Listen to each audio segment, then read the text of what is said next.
day off sana today. Imbis na magpahinga daw Pero na-stress ako sa uwan kanina.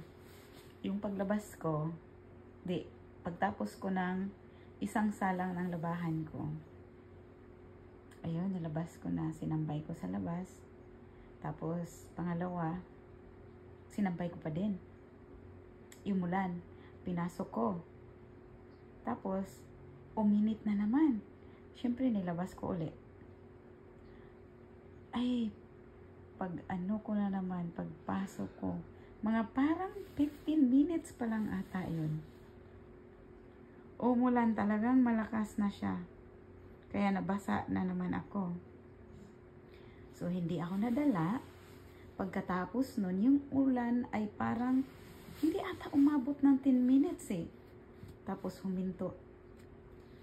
At lumabas na naman yung araw ulit. So, nilabas ko na naman. Hindi pa din talaga ako nadala. Okay, paglabas ko, mga 30 minutes lang. Umulan ulit.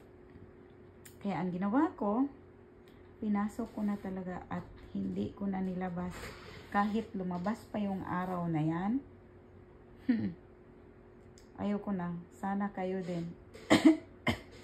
Hindi binagyo yung nilabhan nyo dyan. Bye!